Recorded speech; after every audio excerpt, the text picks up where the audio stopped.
Furudul wudu isittatun, fardunya wudu artinya hal yang harus dilakukan saat berwudu itu ada 6.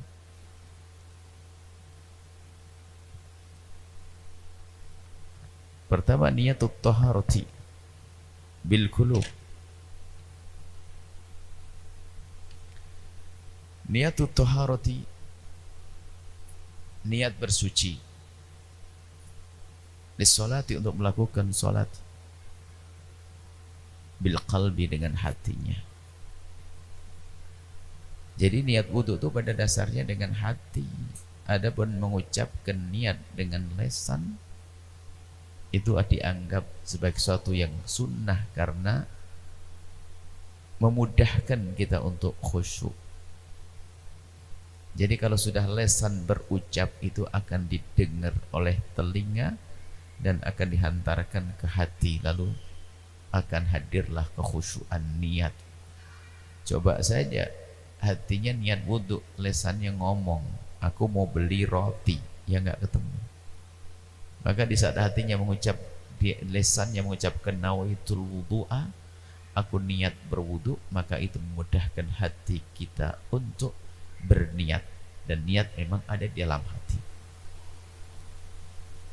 Maka dari itulah para ulama mengatakan disunnahkan mengucapkan dalam niat. Biarpun di sana ada orang yang mengatakan mengucapkan niat adalah tidak boleh, bahkan sebagian mengatakan bid'ah dan sebagainya. Tentunya semuanya tidak boleh terburu-buru.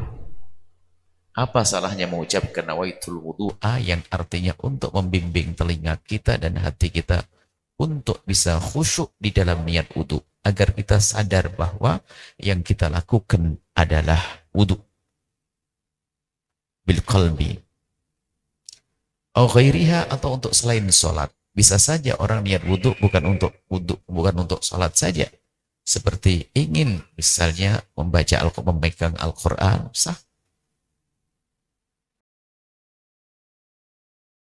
Dan niat, jadi niat itu adalah bisa niat untuk sholat, bisa niat untuk membaca Al-Quran, boleh niat wudu dengan untuk ibadah tersebut.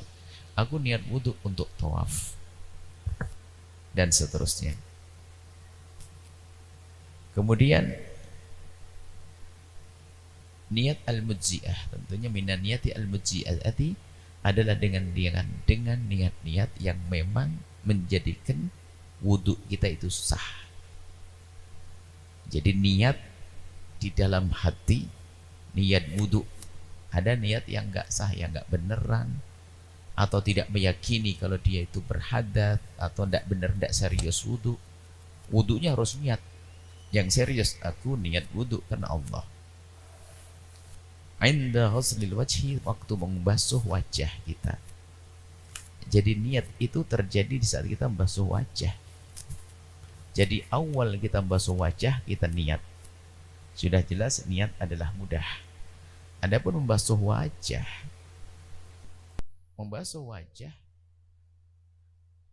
adalah ini, antara tempat tumbuhnya rambut di jidat bagi orang yang rambutnya normal, bukan orang yang botak.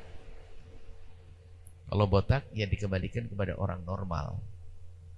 Tempat tumbuhnya rambut sampai dagu. Dari telinga ini sampai ke telinga itu bagian wajah. Ya, bagian wajah. Jadi dari sini dibasuh. Dan cara membasuhnya tidak harus dengan air yang banyak sekali, tidak. Bahkan cukup dengan genggaman air. Segenggam air kita basuhkan untuk wajah.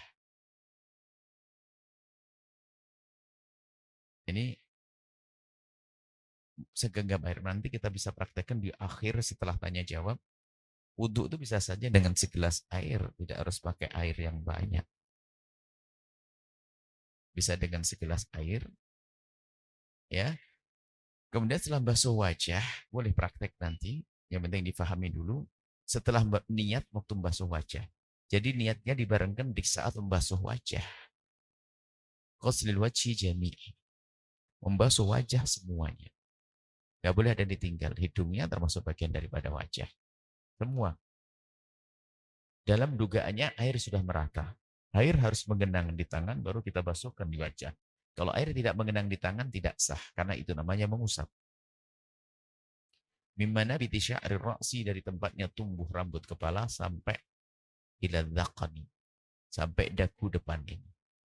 Wa minal udhuni ilal udhuni, dari telinga ke telinga. Sya'ron babasyaron, termasuk rambut-rambutnya harus dibasuh. Kulitnya harus kena. Rambut yang tumbuh di wajah, maka kulitnya harus dibasuh.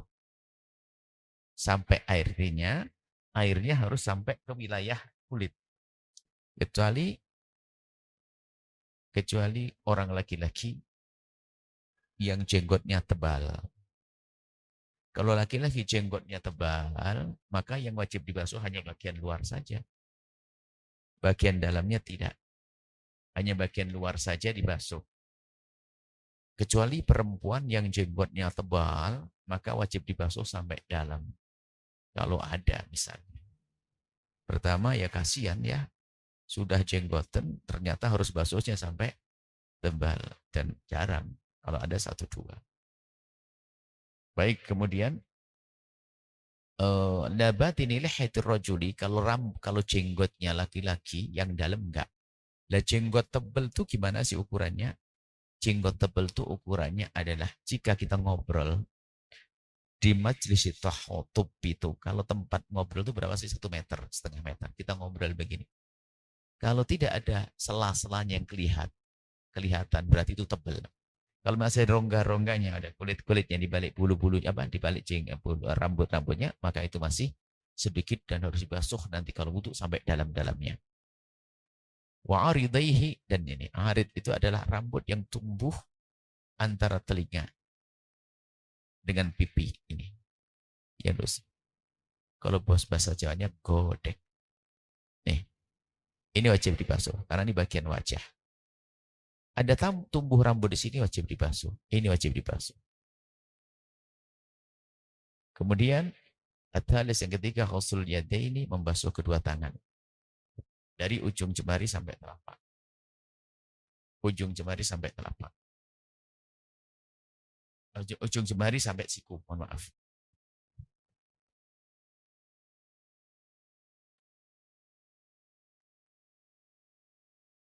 Prakteknya nanti kita praktekkan yang paling mudah. Karena hari ini belum disiapkan wadahnya. Biasanya kalau saya praktek, disiapkan nanti. Besoklah, insya Allah pertemuan yang akan datang, dipraktekkan dengan, kami ingin ajarkan cara berwudhu yang gampang, supaya orang tidak susah. Sehingga seorang wanita yang ahli tahajud pun cukup menyimpan segelas air di kamar mandi, di kamar tidurnya, bisa untuk wudhu nanti malam dan tahajudan. Nah, ini ada kemudahan. Kita perlu ilmu. Makanya orang punya ilmu itu ibadahnya gampang. Orang yang bodoh itu susah ibadah. Makanya yuk terus belajar. Wa ma'alaihima, dan semua yang ada tumbuh di sini. Kalau seandainya tumbuh jari di sini wajib dibasuh semuanya. Tumbuh rambut diwajuh semuanya. Antara ujung jemari sampai siku. Kemudian ar-rabi' mas'hur ra'si. Yang keempat adalah mengusap kepala. Mengusap kepala ini bukan mengguyur. Mengusap itu cukup. Dengan menyentuhkan air begini, sudah cukup. Ambil rambut kepala yang di kepala. Rambut kepala yang di kepala sah. Asalkan rambut kepala yang ada di kepala. Di mana saja, belakang boleh. Tapi rambut kepala yang tidak di kepala nggak sah. Ibu rambutnya panjang sampai pinggul. Yang diusap, yang di pinggulnya nggak sah. Karena itu rambut kepala tidak di kepala. Yang sah rambut kepala yang di kepala. Maka kalau seorang wanita tidak mau buka auratnya, cukup disisipkan di balik kerudungnya. Sudah sah. Insya Allah nanti akan kita praktekkan cara wudhu yang mudah. Makanya ibu jangan sampai berwudhu membuka aurat di depan kaum pria. Kemudian au ba'dahu, jadi masur roksi, mengusap kepala semuanya boleh, au ba'dahu atau sebagian. Walau sya'ratan fi haddi, biarpun satu rambut sudah sah. Di dalam mazhab kita Imam Syafi'i, sunnahnya semuanya. Satu rambut sah, di mana? Pokoknya rambut kepala yang di kepala. Rambut kepala yang di kepala. Al-khamis husul rijlaini, yang kelima adalah membasuh kedua kaki. membasuh kedua kaki ma'al ka'baini sampai mata kaki. Mata itu tidak hanya di sini, rupanya kaki kita punya mata. Mata kaki adalah dua tulang yang tumbuh di kaki, kiri kanan itu mata kaki. Sampai mata kaki. Nah, mashil khaffi atau mengusap sepatu, nanti kita terapkan sekalian. Mengusap sepatu nanti ada syaratnya. Boleh kita pakai sepatu, nggak usah dilepas. Cuman sepatunya harus memenuhi syarat. Sepatu kuat, dipakai dalam keadaan suci, dan sepatunya menutup mata kaki, maka di saat kita berwudu, maka nggak usah kita melepaskan sepatu. Cukup kita usap di atasnya saja. Kita usap di atasnya sudah sah. Ya, ini idza kamulat syurutuha, kalau memang sudah sempurna syarat-syarat mengusap sepatu. Baik, ini 10 menit tentang fikih, nanti kita akan jelaskan tentang wudu. Setelah Anda menyaksikan video ini, jangan lupa berselawat kepada baginda Nabi Muhammad sallallahu alaihi wa alihi wa sahbihi wasallam.